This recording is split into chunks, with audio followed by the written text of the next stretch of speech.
Λοιπόν, ας ξεκινήσουμε. Σήμερα θα ρίξουμε μια ματιά σε έναν πολύ ενδιαφέροντα οδηγό του Επιμελητηρίου Ηρακλείου. Ο τίτλος του «Δύο δρόμοι, ίσες ευκαιρίες». Και πραγματικά αγγίζει μια απόφαση κρίσιμη για κάθε νέο άνθρωπο μετά το σχολείο. Και να το μεγάλο δίλημμα που όλοι ξέρουμε. Πανεπιστήμιο ή τεχνική εξειδίκευση. Μια επιλογή που, ας μην γελιόμαστε, μπορεί να καθορίσει όλη την επαγγελματική μας πορεία. Πάμε λοιπόν να το δούμε μαζί, βήμα προς βήμα. Κάτι πολύ βασικό όμως πριν μπούμε στα βαθιά, ο σκοπός εδώ δεν είναι να πούμε τι είναι σωστό και τι λάθος.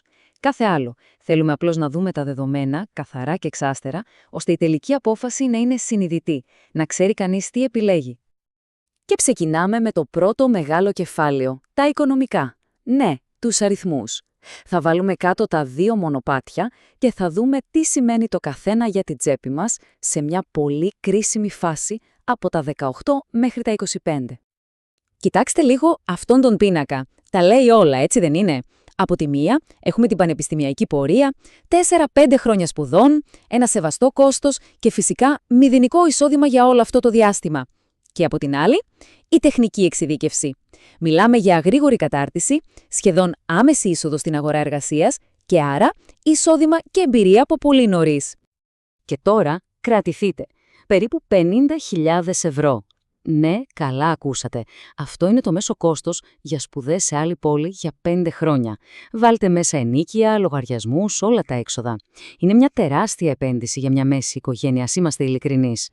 Πάμε τώρα να δούμε την άλλη όψη του νομίσματος. Στο ίδιο ακριβώς χρονικό διάστημα, ο νέος που θα επιλέξει την τεχνική οδό, όχι μόνο δεν βάζει την οικογένειά του σε έξοδα, αλλά μπορεί να έχει βγάλει πάνω από 55.000 ευρώ από τη μαθητεία του, την εργασία του. Η διαφορά είναι χαόδης.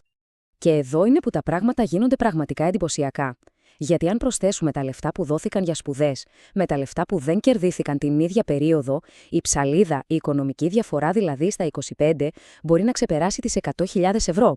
Είναι ένα νούμερο που σε βάζει σε σκέψεις. Βέβαια, προσοχή, οι αριθμοί είναι η μισή αλήθεια. Και αυτό είναι το πιο κρίσιμο σημείο. Το πανεπιστήμιο, όπως πολύ σωστά λέει ο οδηγός, είναι μια επένδυση μακροπρόθεσμη. Σαν μαραθώνιος, όχι σπριντ. Η απόδοσή του φαίνεται μετά από χρόνια. Και φυσικά δεν είναι ίδια για όλους. Εξαρτάται από τον κλάδο, από την προσωπική προσπάθεια. Ωραία. Αφού είδαμε λοιπόν την προσωπική οικονομική εικόνα, πάμε να δούμε κάτι εξίσου σημαντικό. Την ίδια την αγορά εργασίας στην Ελλάδα. Τι συμβαίνει εκεί έξω? Τι ζητάνε οι επιχειρήσεις σήμερα? Και εδώ πέφτουμε πάνω σε κάτι που οι ειδικοί ονομάζουν ελληνικό παράδοξο. Είναι τρελό αν το σκεφτεί κανείς. Από τη μία έχουμε ανεργία. Από την άλλη, οι επιχειρήσεις κυριολεκτικά φωνάζουν ότι δεν βρίσκουν κόσμο να δουλέψει. Πώς γίνεται αυτό το πράγμα? Η απάντηση είναι μια αναντιστοιχεία. Άλλα πτυχία βγάζουμε, άλλα επαγγέλματα έχουν ζήτηση. Αυτό εδώ το δείχνει τέλεια. Σκεφτείτε το. Από τη μια, κλάδοι όπως οι ανθρωπιστικές επιστήμες βγάζουν χιλιάδες αποφύτους κάθε χρόνο που ανταγωνίζονται για ελάχιστες θέσεις. Και από την άλλη, τεχνολογία, υγεία, τεχνικά επαγγέλματα. Εκεί μιλάμε για εκατοντάδες χιλιάδες θέσεις που μένουν κενές. Μιλάμε για δύο διαφορετικούς κόσμους. Και για να το κάνουμε ακόμα πιο απτό, δείτε αυτό το στατιστικό της Eurostat. Είναι σοκαριστικό. 1 στους 3 πτυχιούχους πανεπιστημίου στην Ελλάδα δουλεύει σε κάτι που δεν χρειάζεται καν πτυχίο. Αυτό είναι που λέμε υπερεκπαίδευση. Στην ουσία, η τεράστια επένδυση χρόνου και χρήματος στις σπουδές δεν εξαργυρώνεται πάντα στην αγορά. Εντάξει, αυτή είναι η γενική εικόνα για την Ελλάδα. Ας κάνουμε όμως zoom in τώρα. Ας πάμε στην Κρήτη, γιατί εκεί αυτές οι γενικές τάσεις δημιουργούν πολύ συγκεκριμένες, χειροπιαστές ευκαιρίες. Η οικονομία της Κρήτης αλλάζει και αλλάζει γρήγορα. 3 είναι οι μεγάλοι κινητήρες αυτής της αλλαγής. Πρώτον, η γαστρονομία και ο αγροδιατροφικός τομέας. Δεύτερον, η πράσινη μετάβαση, τα πάντα γύρω από την ενέργεια. Και τρίτον, ο ποιοτικός τουρισμός μαζί με τις κατασκευές. Και ξέρετε τι κοινό έχουν και οι 3 αυτοί τομείς? Διψάνε, κυριολεκτικά, για καλούς, εξειδικευμένους τεχνίτες. Και εδώ ακριβώς κρύβεται μια τεράστια ευκαιρία. Η δημογραφική ευκαιρία. Το γράφημα μιλάει από μόνο του. Δείτε, η συντριπτική πλειοψηφία των τεχνητών σήμερα είναι πάνω από 50. Και οι νέοι, κάτω από 30, ελάχιστοι. Μια σταγόνα στον ωκεάνο.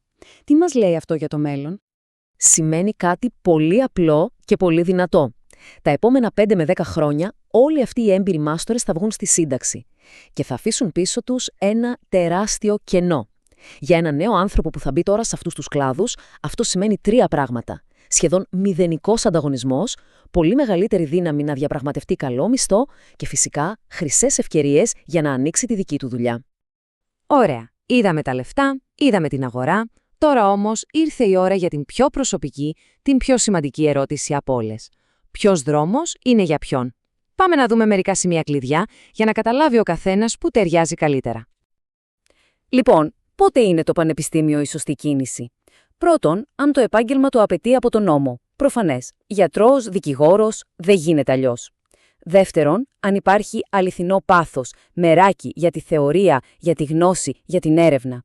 Τρίτον, αν ο κλάδος που επιλέγετε έχει όντως ζήτηση στην αγορά.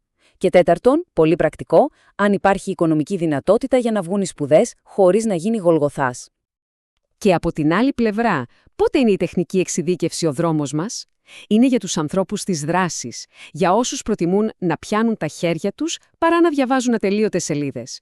Είναι για όσους θέλουν ή χρειάζονται γρήγορα να σταθούν στα πόδια τους οικονομικά. Είναι για το ανήσυχο, το επιχειρηματικό πνεύμα, για την πρακτική σκέψη που βρίσκει λύσεις εκεί που οι άλλοι βλέπουν πρόβλημα. Και βέβαια, η ζωή δεν είναι πάντα άσπρο-μαύρο. Υπάρχει και ο τρίτος δρόμος, ο υβριδικός ας πούμε. Ποιος είναι αυτός?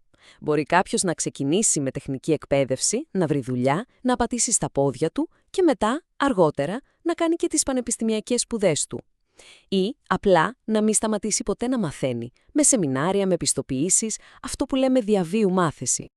Και κάπως έτσι φτάνουμε στην καρδιά του μηνύματος. Δεν υπάρχει καλός και κακός δρόμος, δεν υπάρχει ανώτερος και κατώτερος. Η επιτυχία δεν έχει να κάνει με το ποιο μονοπάτι διαλέγεις, αλλά με το πόσο αφοσιώνεσαι σε αυτό. Είτε είναι το πανεπιστήμιο με πάθος, είτε η τεχνική δουλειά με περηφάνεια, και οι δύο δρόμοι μπορούν να οδηγήσουν σε μια γεμάτη, επιτυχημένη ζωή. Και θα κλείσουμε με μια ερώτηση γροθιά που θέτει ο οδηγός. Μια ερώτηση για τον καθένα μας να σκεφτεί. Τι φοβίζει λιγότερο, η αβεβαιότητα μιας μακράς ακαδημαϊκής πορείας ή μήπως η υπομονή που χρειάζεται για να χτίσεις μια τέχνη σιγά-σιγά? Η απάντηση σε αυτό το ερώτημα ίσως τελικά να είναι ο καλύτερος οδηγός.